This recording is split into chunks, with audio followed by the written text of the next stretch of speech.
Syarif Hidayatullah atau Sunan Gunung Jati adalah salah seorang ulama Wali Songo, majelis pendakwah agama Islam dalam sejarah Indonesia pada abad ke-14 Masehi. Ulama ini juga merupakan Sultan Cirebon tahun 1479 sampai dengan 1568 Masehi dengan gelar Susuhunan Jati.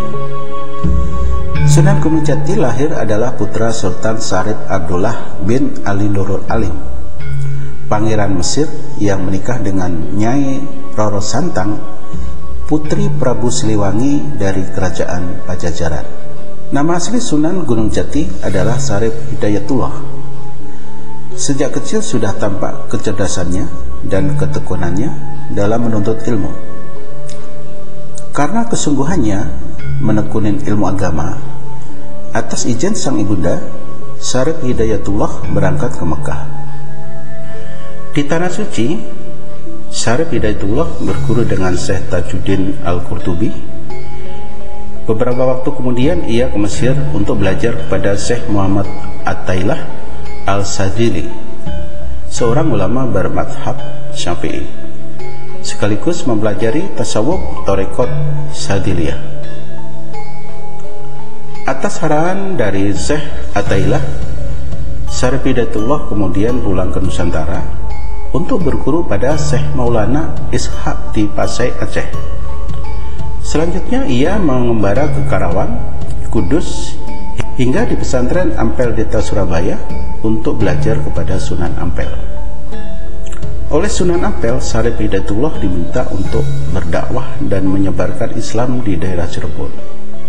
Di sana ia menjadi guru agama menggantikan Syekh Datuk Kahfi di Gunung Sumbung. Oleh Sunan Ampel, Syarif Hidayatullah diminta untuk berdakwah dan menyebarkan Islam di daerah Cirebon. Di sana ia menjadi guru agama menggantikan Syekh Datuk Kahfi di Gunung Sumbung. Setelah banyak masyarakat Cirebon masuk Islam, Syarif Hidayatullah melanjutkan dakwahnya ke daerah Banten. Dakwah politik Sunan Gunung Jati semasa berdakwah di Cirebon, Syarif Hidayatullah menikah dengan Nyi Ratu Pakongwati, putri Pangeran Cakrabuana atau Haji Abdullah Iman, penguasa Cirebon kala itu. Tujuan kita siar di sini, sejarah itu kan harus kita jelaskan. Iya. Silaturahim namanya kan. Amin.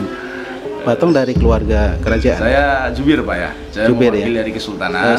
Iya, dari Kesultanan Karaamatan Kasepuhan. Insya Allah sudah mau masuk, mau bisa bantu. Atas bantuan mertuanya, Syarif Hidayatullah mendirikan sebuah pondok pesantren dan mengajarkan Islam kepada penduduk sekitar.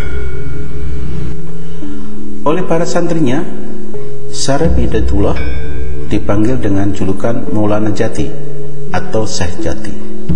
Selain itu, karena ia berdakwah di daerah pegunungan, ia digelari sebagai Sunan Gunung Jati.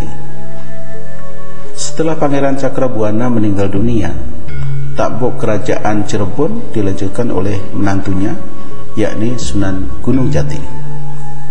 Duduk di kekuasaan, dakwah Sunan Gunung Jati beriringan di jalur politik. Ajaran Islam berkembang pesat di Cirebon, Sunda Kelapa, Banten, dan banyak daerah di Jawa Barat. Untuk memperluas syiar Islam, Sunan Gunung Jati menikah dengan Nyai Ratu Kawunganten, putri Bupati Kawunganten, Banten. Salah seorang anaknya, Maulana Hasanuddin, kelak meneruskan dakwah ayahnya sekaligus menjadi Sultan Banten. Cirebon juga menjalin hubungan dengan Tiongkok. Diceritakan Sunan Gunung Jati juga menikahi putri Kaisar Cina Honggi dari dinasti Ming yang bernama Ong Tin. Usai menikah dengan Syarif Hidayatullah, ia berganti nama Nyimas Roro Sumanding